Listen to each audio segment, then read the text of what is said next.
বাজেটের জন্য যে লক্ষ্যমাত্রাগুলি দেওয়া হয়েছে একেবারেই বাস্তবতা বিবর্জিত। মূল অর্থনৈতিক সমস্যাগুলিকে এখানে রিকগনাইজ করা হয়নি। সাধারণ মানুষের জন্য এই প্রস্তাবিত বাজেট কি আছে? নিম্ন আয়ের মানুষের মূল্যস্ফীতির চাপ থেকে যে নাভিশ্বাস উঠে গেছে সেখান থেকে স্বস্তি দেওয়ার জন্য যেই পরিমাণ অর্থ এবং কর্মসূচি নেওয়ার দরকার ছিল সেগুলো নেওয়া হয়নি। সামাজিক নিরাপত্তা বেষ্টনীর জন্য বরাদ্দ বেড়েছে, তো এখানে তো একটা শুভঙ্করের ফাঁকি। 5% এই শুল্ক, সেটা যদি শূন্য করা হলো, ওই 5% কিন্তু দামটা বাজারের সেটা কমে না, তখনই আসে বাজার ব্যবস্থাপনার বিষয়টা।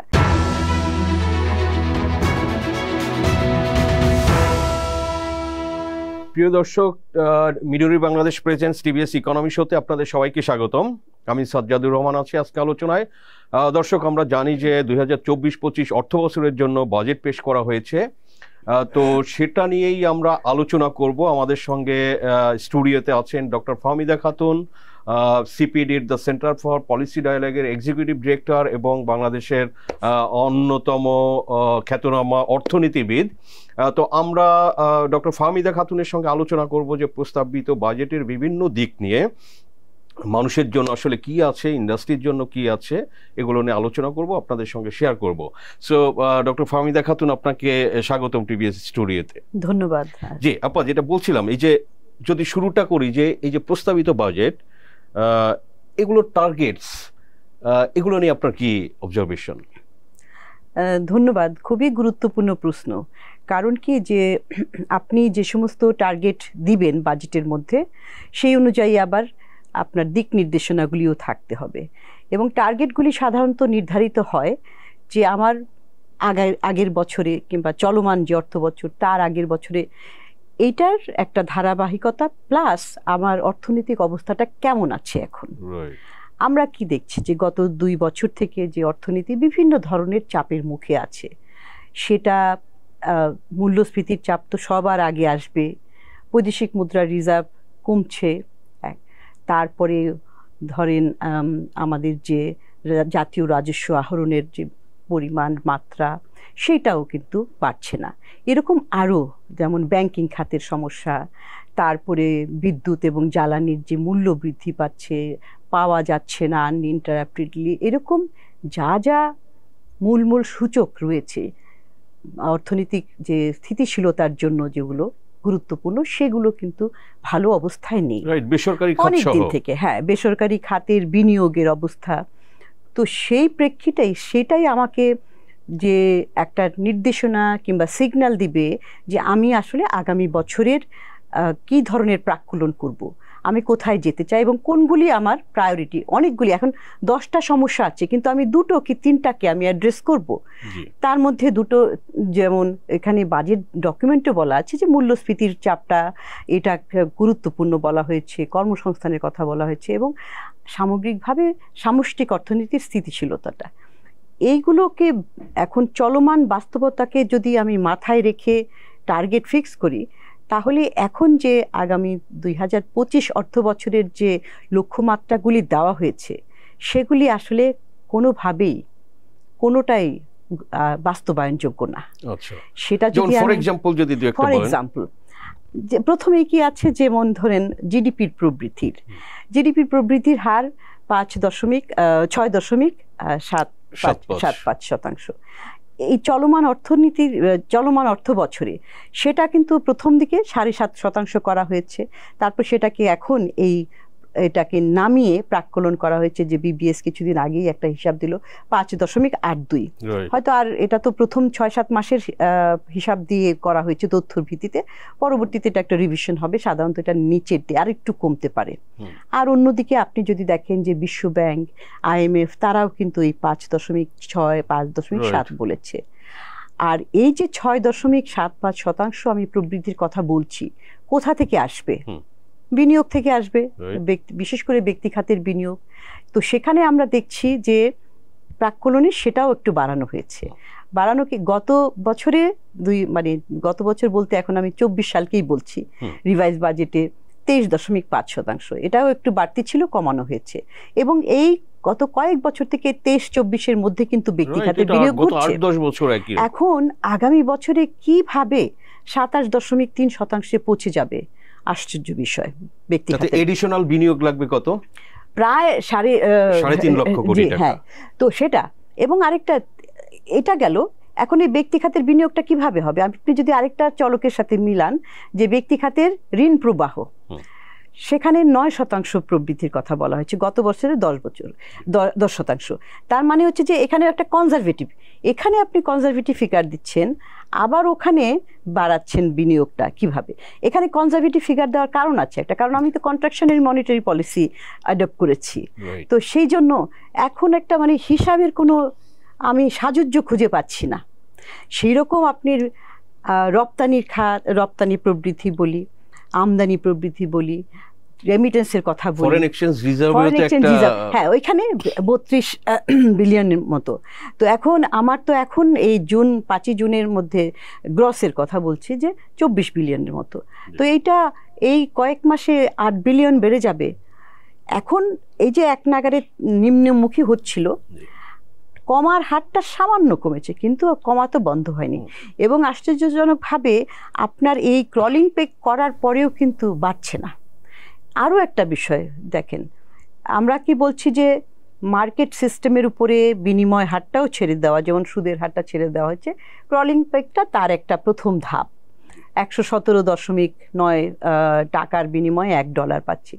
আগামী অর্থ বছরে এটা 114 টাকা দেওয়া হচ্ছে। তার মানে আপনি টাকাকে আবার অ্যাপ্রিসিয়েট করছেন। আবার অন্যদিকে আমি আমার ডলারের রিজার্ভ, বৈদেশিক মুদ্রা রিজার্ভ বাড়তি দেখাচ্ছি। তো এগুলো কিভাবে বাস্তবায়ন হবে, কিভাবে হিসাবটা করা হলো আসলে না। আমার কাছে কিন্তু দুঃখজনকভাবে যেটা মনে হয়েছে যে অনেকগুলো হিসাব মিলানোর জন্য সংখ্যা এদিক ওদিক করে করা হয়েছে। এবং আরও একটা বিষয় যে আমরা যেহেতু IMF এর প্রোগ্রামের মধ্যে রয়েছি, তারা তো অনেকগুলো শর্ত দিয়েছে। সেটা আপনার যে রাজস্ব হার বাড়ানোর কথাই বলি, বৈদেশিক মুদ্রা রিজার্ভ বাড়ানোর কথা বলি, ব্যাংকিং খাতের আপনার এই যে ঋণ খেলাপির পরিমাণ কমানোর কথা বলি, এই সমস্ত বিষয়গুলি যে তারা দিয়েছে, সেইটার অনেকটা কিন্তু সেটার সাথে মিল রেখে অনেকগুলি বিষয় দেখা হয়েছে। এখানে বাস্তবতার ছোঁয়া একেবারেই নেই, এবং এগুলো বাস্তবায়ন করাটাও সম্ভব হবে না। সাধারণ মানুষ সবসময় ধরেন যে আমরা তো আলোচনা করি আসলে একটু সামষ্টিক অর্থনীতি নিয়ে অনেক সময়, তো কিন্তু সাধারণ মানুষ তারা আসলে বাজেট নিয়ে জানতে চাই যে তাদের জন্য কি আছে। এটা আপনাদের অ্যানালাইসিসে কি মনে হয়, সাধারণ মানুষের জন্য এই প্রস্তাবিত বাজেট কি আছে? হ্যাঁ দেখেন, সাধারণ মানুষের তো চাহিদা, প্রথম কথা বাজেট আসলে একটা ভয়ের বিষয় থাকে। ইনফ্যাক্ট এটা সাধারণ, উচ্চবিত্ত, মধ্যবিত্ত সবার মধ্যে একটা আতঙ্ক যে বাজেটে আবার কি ধরনের করের বোঝা আসলো, কি VAT আসলো, কিংবা কি ইনকাম ট্যাক্সের উপরে বাড়তি কিছু আসলো কিনা, কর্পোরেট ট্যাক্স কি হলো, সবার মধ্যে একটা ভয় শঙ্কা থাকে। তো কিন্তু আসলে তো বাজেটটা ভয়ের হওয়া উচিত না। ভয় একটা শঙ্কা থাকবে যে চাপ, তো যে কোনো আয়ের উপরেই কিছু বাড়তি কর হলে এটা চাপ পড়বে, কিন্তু আবার একটু স্বস্তিরও জায়গা থাকে। বাজেট তো স্বস্তির জন্যও দেওয়া হয়, যে যারা নিম্ন আয়ের কিংবা ধরেন যারা ফিক্সড ইনকাম গ্রুপের, তাদের জন্য একটু স্বস্তি দেওয়া। বিশেষ করে যখন এই যে উচ্চ মূল্যস্ফীতির যখন অবস্থায় রয়েছি, 10% ছুঁই করেছে গত 24 মাসে। দেখেন এখানে আরেকটা বিষয় বলার, ওই যে প্রাক্কলনগুলি, আগামী অর্থ বছরে 6.5% নাকি মূল্যস্ফীতি নামিয়ে আনা হবে। কিভাবে আনা হবে, সেখানে বাজেটে কি আছে, সেটা আলোচনায় ফিরে আসি। তো এখানে বাজেটে সাধারণ মানুষ কেন আসলে আশঙ্কায় থাকে? এই মূল্যস্ফীতির চাপ থেকে মুক্তি পাওয়া, মূল্যস্ফীতির চাপটা কমানো, হারটা কমিয়ে আনা, প্লাস আসলে সাধারণ মানুষের স্বস্তি দেওয়ার জন্য কি কি আছে। দুইভাবে, একটা হচ্ছে যে আপনি করের যে সুবিধাগুলি দিয়ে কিছু কিছু কর সুবিধা, আর দ্বিতীয়ত হচ্ছে প্রত্যক্ষ কিছু সহায়তা, যারা কিনা দরিদ্র কিংবা এমনকি আজকাল মধ্যবিত্তেরও কিন্তু দরকার আছে। তো কর ব্যবস্থাপনার মধ্যে সেটারও তো উদ্দেশ্য থাকে যে আমি প্রগতিশীল একটা কর ব্যবস্থার মাধ্যমে ও যারা উচ্চ আয়ের তাদের উপরে একটু বেশি দিব, আর যারা নিম্ন আয়ের তাদেরকে আমি একটা কর ছাড় দিয়ে, কর কম দিয়ে একটা বৈষম্যটা দূর করার একটা চেষ্টা করব। এখন এখানে করের যে বিন্যাসটা আমি দেখি, করের সেখানে তো করমুক্ত আয়ের সীমা 3.5 লাখই রয়ে গেছে। তো অনেকেই বলেছিলেন যে এটাকে 5 লাখ করা হোক, সেটা তারা করেননি, কিন্তু একটা জিনিস তারা করেছে যে পরবর্তী যে করের যে স্ল্যাবগুলো এটার বিস্তার ঘটেছে স্ল্যাবের মধ্যে এবং হারেরও, যে পরবর্তী 1 লাখ টাকার উপরে কত, তারপরে পরবর্তী 4 লাখ টাকা, পরবর্তী 5 লাখ টাকা, এভাবে 5, 10, 15 করে করে গেছে। এখানে একটা স্বস্তির কিছুটা জায়গা রয়েছে। আবার উচ্চবিত্তের জন্য 30% যেটা বাড়ানো হয়েছে, সেটাও একটা যে আপনি প্রগতিশীল কর ব্যবস্থার ক্ষেত্রে এটা ঠিকই আছে বলা যায়। তবে প্রশ্ন আছে পরবর্তী আরেকটা আলোচনা, যে আপনার যারা অপ্রদর্শিত আয় কিংবা কালো টাকার, তারা কিন্তু 15% কর দিয়েই এটা দায় মুক্তি পেয়ে যাবে অনেকটা, যেখানে উচ্চ আয়ের লোকেরা 30% হারে দিচ্ছে।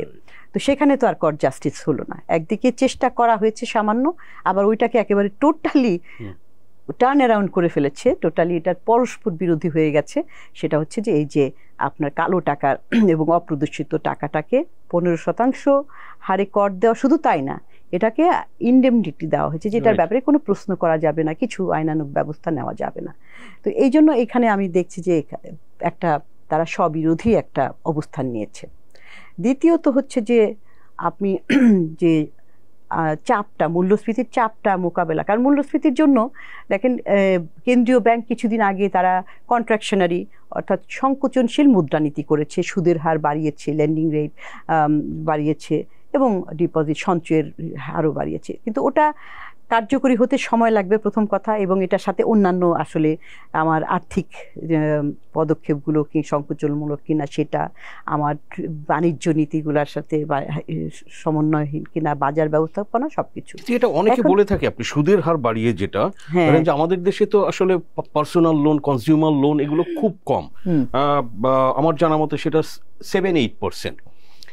ইন্ডাস্ট্রি, ওয়ার্কিং ক্যাপিটাল বা ইন্ডাস্ট্রিয়াল লোন এগুলোই হচ্ছে যে বেশি, 70-80%। তো যেটা আপনার ওয়েস্টার্ন কান্ট্রির সাথে তাদের আসলে পার্সোনাল বা কনজিউমার লোন 70-80%, যে কারণে তারা সুদের হার বাড়িয়ে ইনফ্লেশনটা কন্ট্রোল করতে পারে, চাহিদাটা কমে। বাংলাদেশে বলছে যে বাংলাদেশে তো এটা আসলে কার্যকরী হবে না, কার্যকরী প্রোডাকশন কস্ট বেড়ে যাবে, আলটিমেটলি তারা তো এটা প্রাইসিং এ চলে আসবে, প্রোডাক্টের প্রাইসে। হ্যাঁ, এখন আমাকে দেখতে হবে যে কত পার্সেন্ট আসলে আমার ব্যবসার জন্য আর কত পার্সেন্ট কনজিউমারও কিন্তু বেশ খুব একটা কম না এখন। রাইটলি হ্যাঁ, কস্ট অফ ডুইং বিজনেস বেড়ে যাবে। এখানে একটা জিনিস, আপনাকে তো কোনো একটা পলিসি আসলে নিতে হবে, এবং এটা শুধু বাংলাদেশ না, এই পলিসি সুদের হার বাড়িয়ে এটা কিন্তু শ্রীলঙ্কাতেও কাজ করেছে। যে বিষয়টা এখানে গুরুত্বপূর্ণ, আমরা খুবই ব্যবসায়ী যারা ব্যবসা করছেন অবশ্যই তাদের সাথে সিম্প্যাথি রাখার সুযোগ রয়েছে, কারণ কি কস্ট অফ ডুইং বিজনেস তো বাংলাদেশে বেশি, ইজ অফ ডুইং বিজনেস এটা অন্যান্য দেশের তুলনায় কিন্তু বেশি, কিন্তু এটার একমাত্র কারণ কিন্তু সুদের হার না। এটাই আমরা বারবার জোর দেওয়ার চেষ্টা করছি। দেখেন, আপনি যদি আপনার যে অবকাঠামোগত যে স্মুথনেস, রাস্তাঘাট সেটিতে আছে, ভৌত অবকাঠামো, বিদ্যুৎ, আনইন্টারাপ্টেড যে বিদ্যুৎ সরবরাহ সেটা নিশ্চিত করলে, এবং যেটা সবচেয়ে গুরুত্বপূর্ণ সেটা হচ্ছে যে এই যে দুর্নীতি, করাপশন, এটাও তো বেড়ে যাচ্ছে। তাদের যে বিভিন্ন জায়গায় জায়গায় চাঁদাবাজির একটা বিষয়, তারা নিজেরাই কিন্তু অনেক সময়ই বলে থাকেন ব্যবসায়ীরা যে এত জায়গায় জায়গায় তাদের টাকা দিতে হয়।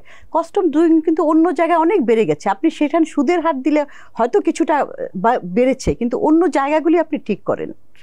আমাদের এখানে আমরা সিপিডি থেকে যে একটা করি, আমরা ওয়ার্ল্ড ইকোনমিক ফোরামের সাথে যে মিলে ওয়ার্ল্ড গ্লোবাল কম্পিটিটিভনেস রিপোর্ট যেটা করা হয়, বাংলাদেশের যে সার্ভেটা করা হয় বিজনেস হাউসের সাথে, প্রাইভেট সেক্টরের সাথে, সেগুলো আমরা করে থাকি। সেখানে তারা কিন্তু এই গত প্রায় 20 বছর থেকে এই সার্ভেটা করা হচ্ছে। সেইখানে কিন্তু আমরা দেখছি যে প্রথম যে 5টা কারণ তাদের ব্যবসার জন্য প্রতিবন্ধকতা হিসেবে কাজ করছে, সেখানে কিন্তু দুর্নীতিটা বারবার চলে এসেছে। এবং গতবারে 2023-এর যে জরিপটা, সেখানে দুর্নীতি 1 নম্বর সমস্যা উঠে এসেছে। এখানে আরও আছে, অবকাঠামোর কথা বলা আছে, দক্ষতা, মানব সম্পদের দক্ষতার কথা বলা হয়েছে, সুদের হারও থাকে মাঝে মাঝে, প্রথম 5টার মধ্যে না থাকলেও প্রথম 10টার মধ্যে এরকম থাকে। তো ওইগুলোকে আপনি ফিক্স করেন, তারপরে আসেন সুদের হারের কথায়। এটা একটা। আমি যেটা আরেকটা আপনার আগের প্রশ্নে ফেরত যেতে চাই, যে আরেকটা বিষয় যে সরকার কি স্বস্তি দেওয়ার জন্য কি করেছে মধ্যবিত্তকে, দরিদ্রকে, যারা ভালনারেবল গ্রুপ, তাদেরকে যে আপনার সামাজিক নিরাপত্তার মাধ্যমে, বেষ্টনীটার মাধ্যমে বাড়ানোর মাধ্যমে, একটা হচ্ছে যে আওতাটা বাড়ানো, আরেকটা হচ্ছে যে টাকার পরিমাণটা বাড়ানো। সেখানে দেখেন যে সামাজিক নিরাপত্তা বেষ্টনীর জন্য বরাদ্দ বেড়েছে আগের বছরের তুলনায় 10-12% বেড়েছে, কিন্তু ওখানে যে বিভিন্ন কম্পোনেন্টগুলি যোগ করে এটা ইনফ্লেটেড নাম্বার, একটা বড় নাম্বার দেখানো হয়। ওখানে কি আছে?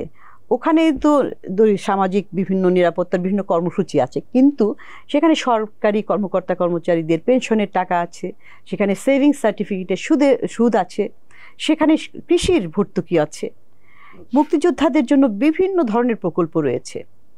তো এইগুলা সবগুলি মিলে এটাকে বলা হচ্ছে যে আপনার ওই বাজেটের 17%, গতবারের চাইতে 0.1% বেড়েছে, আর জিডিপির 2.43%।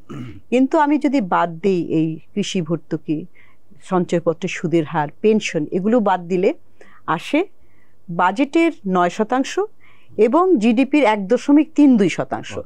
দেখেন 2.43 থেকে 1.32, প্রায় অর্ধেক হয়ে গেছে। তো এখানে তো একটা শুভঙ্করের ফাঁকি দেখছি আমি। এখানে আসলে তো দরিদ্র মানুষের টার্গেটেড যারা বেনিফিশিয়ারি হওয়ার কথা তাদের জন্য নাই।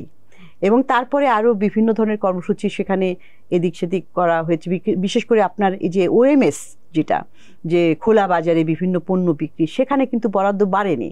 কিন্তু এই সংকটের সময়ে মূল্যস্ফীতির চাপে সেখানে শুধু দরিদ্ররা যায় না, অনেক মধ্যবিত্তরেও কিন্তু ট্রাকের পিছনে যেতে হয়। এটা বাস্তবতা, নির্মম বাস্তবতা। কিংবা অনেকে যায় না, অনেকে বাধ্য হয়ে যাচ্ছে। তো সেইটার জন্য তো বরাদ্দ আসলে বাড়া উচিত। আপনি দুইভাবে করবেন, রাজস্ব ব্যবস্থাপনার যে করের মাধ্যমে করবেন, করের চাপটা কমিয়ে, আরেকটা হচ্ছে প্রত্যক্ষ সহায়তা দিয়ে। এই দুটার ব্যাপারে আমি দেখছি যে এই বাজেটে আসলে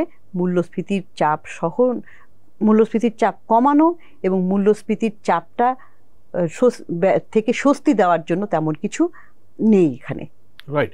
আবার আমরা দেখেছি যে বেশ কিছু ক্ষেত্রে ভ্যাট বেড়েছে। আপনি লোকাল ইন্ডাস্ট্রিজ ক্ষেত্রে আপনি ধরেন যে মোবাইল টক টাইমে আপনার 5% সাপ্লিমেন্টারি ডিউটি যোগ হয়েছে, সিমের দাম বাড়িয়েছে। তো এগুলোও তো খুব সাধারণ মানুষকেই আসলে, বা গরিবদের, তারাও মোবাইল ইউজ করে, সো তাদের উপরে কিন্তু একটা আরও প্রেশার পড়তে পারে। ভ্যাটের যেটা কিছু ক্ষেত্রে ভ্যাট বাড়িয়েছে, সেটাও তো আলটিমেটলি দ্রব্যমূল্যের প্রাইসের উপরে সেটা প্রভাবটা পড়বে।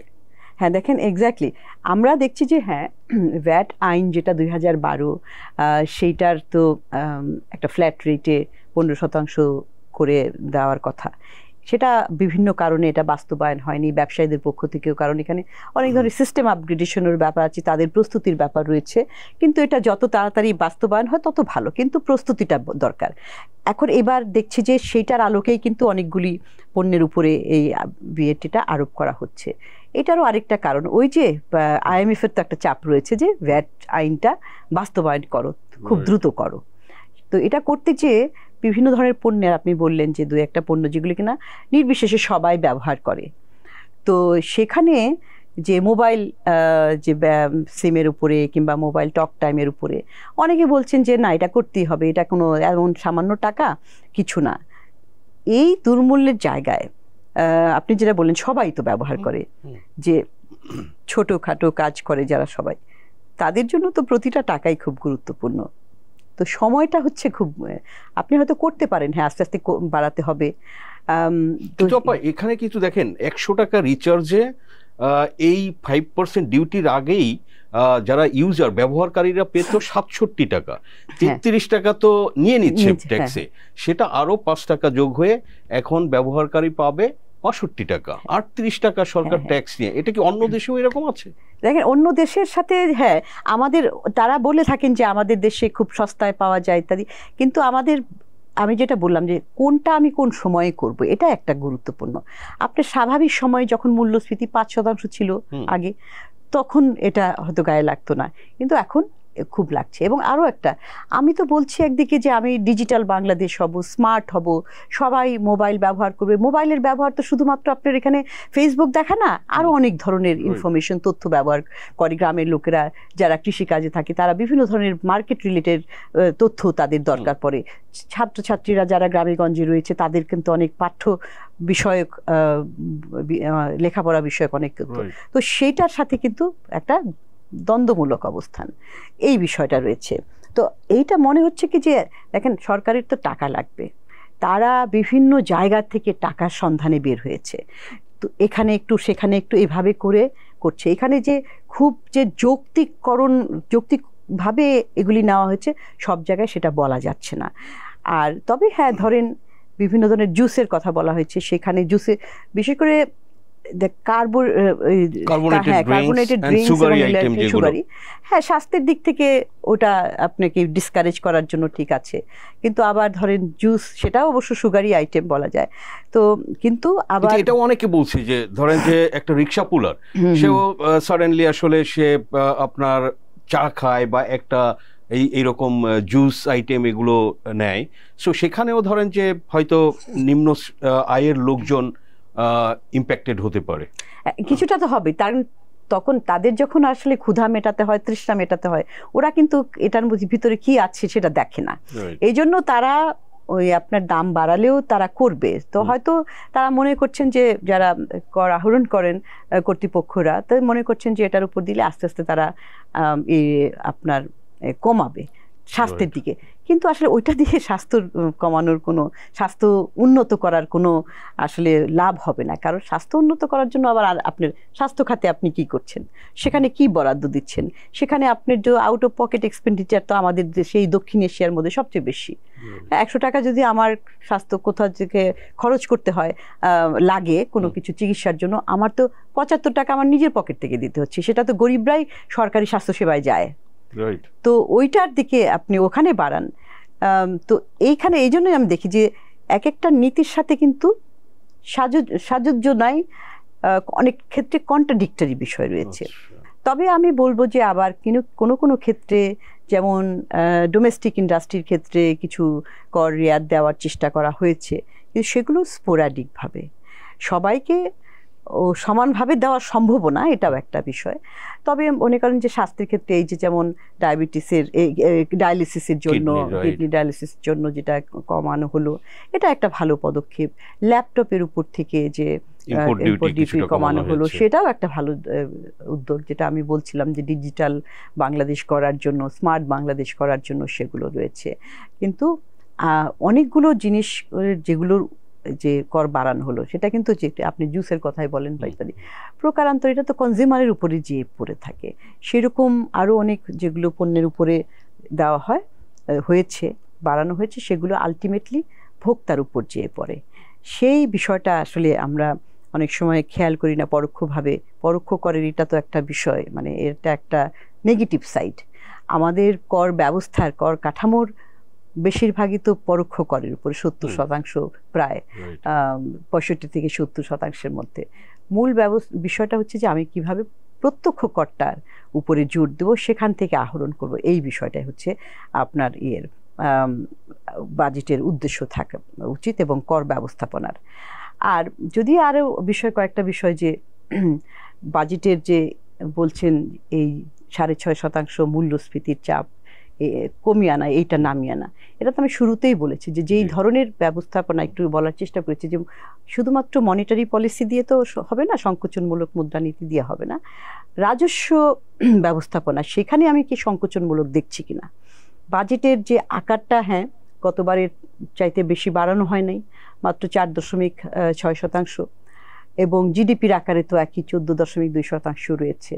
কিন্তু এই যেটা দরকার ছিল যে আপনার বাজেট ডেফিসিট আর ঘাটতি বাজেট, সেটা তো আমরা ধারাবাহিকভাবে 5%, 5.2% গতবার ছিল, বাস্তবায়ন হয়েছে 4.7%, এই 2025-এ 4.6% রাখা হয়েছে। এটাকে আরও অনেক কমানো যেত, কারণ আপনার ঘাটতি মানেটাই হচ্ছে কি যে আমি কোথা থেকে এটা অর্থায়ন করব, এবং ঘাটতি রেখেছি যে কিছু আমি এই যে বাড়তি কিছু যে খরচ আমি করব, বাড়তি মানে প্রয়োজন কিন্তু আমার অর্থের দিয়ে কুলাবে না, সেইটা সেই ব্যাংক ব্যবস্থা থেকে তারা প্রায় 1,40,000 কোটি টাকা টার্গেট করতেছে, তারা ব্যাংক ব্যবস্থা থেকে নিবে এটাকে পূরণ করার জন্য। এটার জন্য কি প্রাইভেট সেক্টরের উপরে ইমপ্যাক্ট হতে পারে? অবশ্যই হতে পারে, কারণ দেখেন যে ধারাবাহিকভাবেই কিন্তু এটা নেওয়া হচ্ছে। এই চলতি অর্থ বছরেও সেটা কিন্তু বাড়ানো, যেই লক্ষ্যমাত্রাটা ছিল সেটা বাড়ানো হয়েছে 1,55,000 কোটি টাকার মধ্যে। এটা লক্ষ্যমাত্রা করা হয়েছে 2024-এ, এবং 2025-এ তো 1,37,000, প্রায় 1,40,000 কোটি টাকার মতো।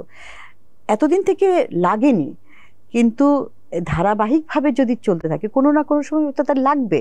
এবং ব্যাংকিং ব্যবস্থার মধ্যে তো লিকুইডিটির একটা চাপ এখন অলরেডি প্রতিভাত হচ্ছে। যখন তাদের লাগবে তখন তো ব্যক্তিখাত ঋণ পাবে না, এটা একটা। এবং দ্বিতীয়ত হচ্ছে যে সরকার তো ঋণ নিচ্ছে, এটা তো দেশের ভিতরে হলেই বাকি, সেটার জন্য সরকারকে ফেরত দিতে হবে। তার তো সুদ বাড়ছে, সুদের পরিমাণ, এই যে সুদের দায় দেনা, এটা তো বিরাট পরিমাণে আরেকটা আপনার হচ্ছে এই সরকারের উপরে, মানে 6 ভাগের 1 ভাগ। হ্যাঁ হ্যাঁ, এটা সরকারের ঘাড়ে চেপে বসেছে।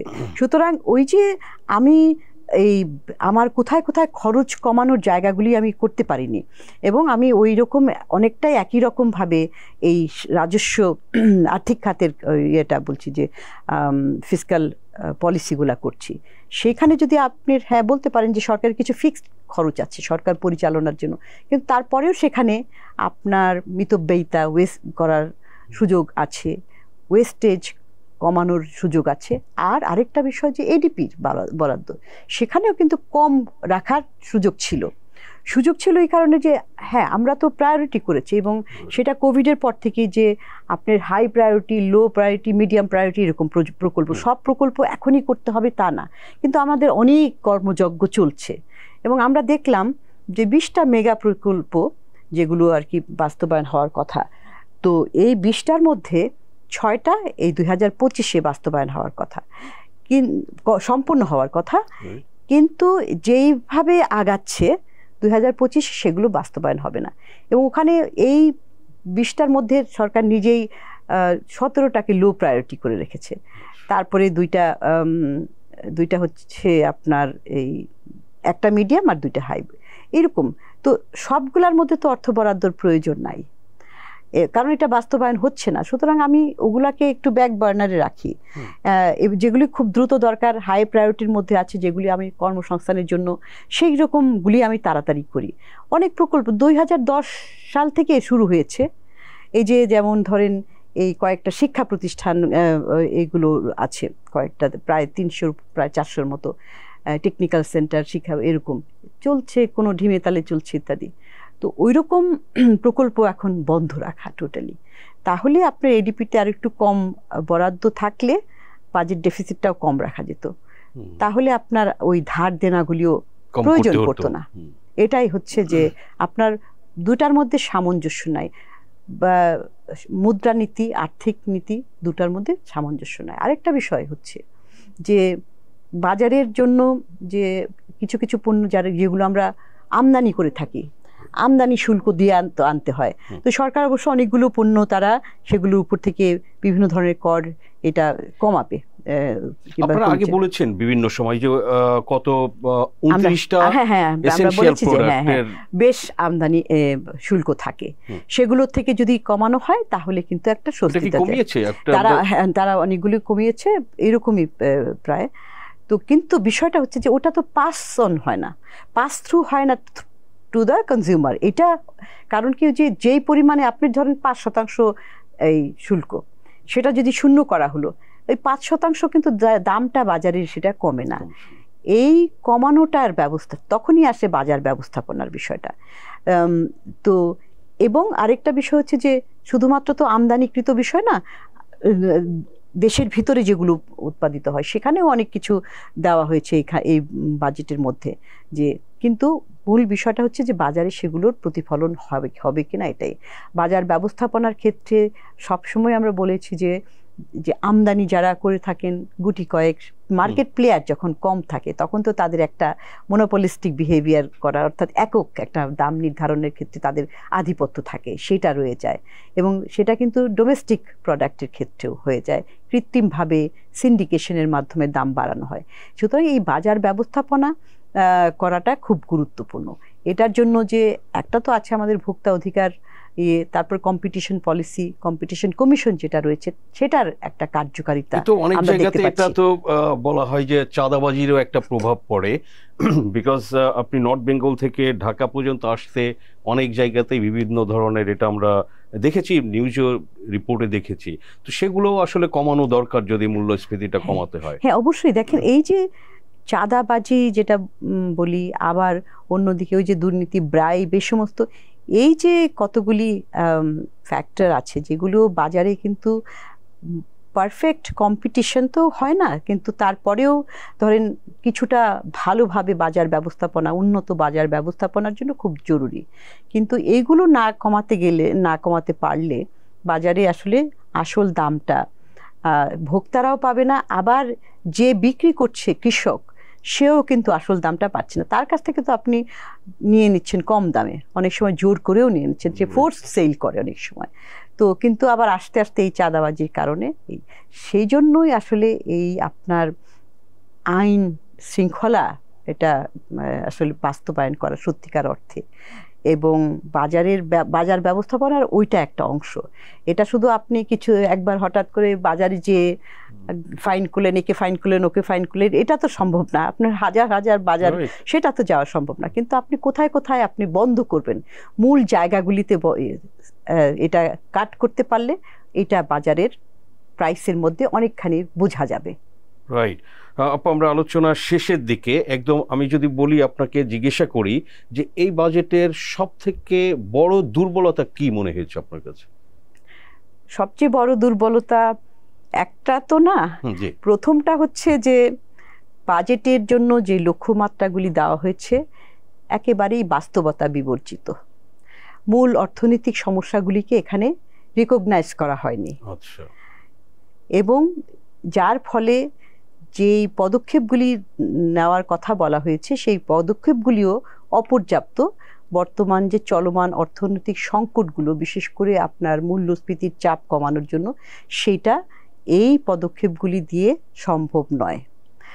দ্বিতীয়ত হচ্ছে যে যেই পরিমাণে আসলে মানুষকে, নিম্ন আয়ের মানুষের যে স্বস্তি দেওয়ার, মূল্যস্ফীতির চাপ থেকে যে নাভিশ্বাস উঠে গেছে, সেখান থেকে স্বস্তি দেওয়ার জন্য যে সরাসরি প্রত্যক্ষ সহায়তা করার জন্য যেই পরিমাণ অর্থ এবং কর্মসূচি নেওয়ার কথা দরকার ছিল, সেগুলো নেওয়া হয়নি, সেটা অপর্যাপ্ত।